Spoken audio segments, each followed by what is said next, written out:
எல்லோரும் நான் சொல்வதை கேளுங்கள். பெரியவரே, வரவு நல்வரவாகுக. நீர் சொல்ல வந்ததை சொல்லும்.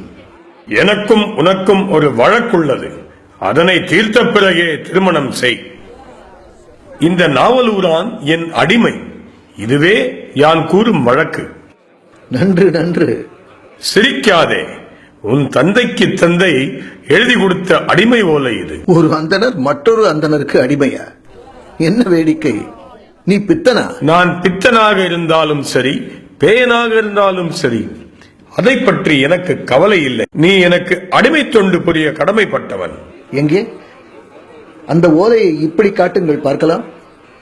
கொடுக்க மறுத்த முதியவரின் கையிலிருந்து அவ்வோலையை பற்றி கிழித்தெறிந்தார் ஆரூரர். நீங்கள் யார்? உங்கள் ஊர் எது? எனது ஊர் திருவெண்ணைநல்லூர். இந்த ஓலையை கிழித்ததன் மூலம் ஆரூரன் என் அடிமை என்பது உறுதியாயிற்று. அப்படியானால் திருவெண்ணைநல்லூர் அந்தனர் சபையில் உங்கள் வழக்கை பேசிக்கொள்ளும். போம். திருவெண்ணைநல்லூர் அந்தனர் சபை கூடியது.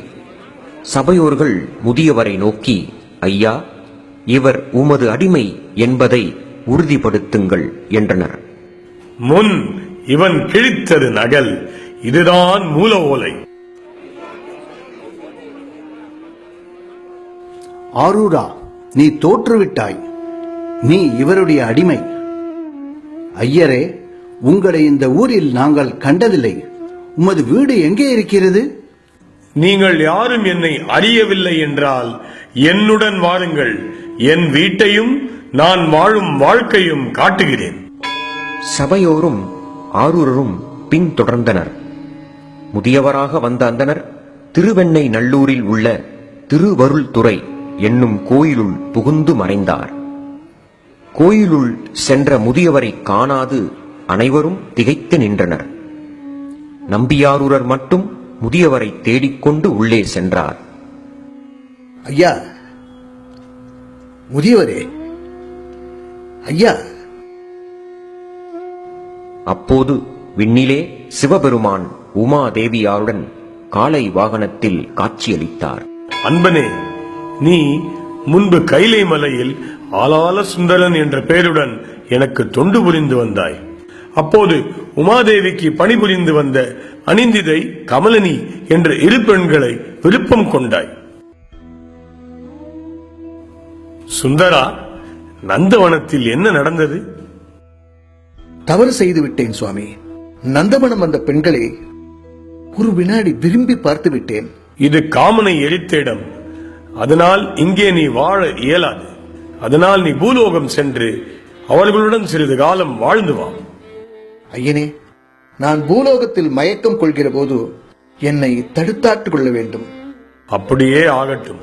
இரு பெண்களோடு கூடி வாழும் இன்பத்தை அவர் நினைக்கவில்லை.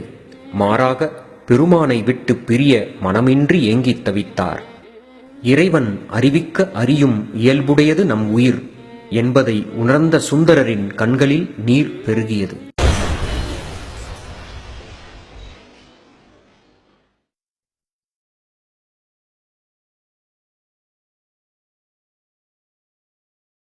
இந்த உலகப்பட்டிலிருந்து உன்னை காப்பாற்றவே நாம் உன்னை தடுத்தாட்கொள்ள வந்தோம். சிவபெருமானே, தாய் பசுவின் குரலை கேட்ட இளங்கன்று போல் அலறினார் ஆரூரர். நீரே வந்து என்னை வலிய ஆட்கொண்டீரோ என்று சிவ அன்பை நினைத்து உருக அவர் இதழ்கள் துடிதுடித்தன. சொல் எழாமல் நா தழுதழுத்தன. காமனை எரித்த கைலையில் காமம் ஏது?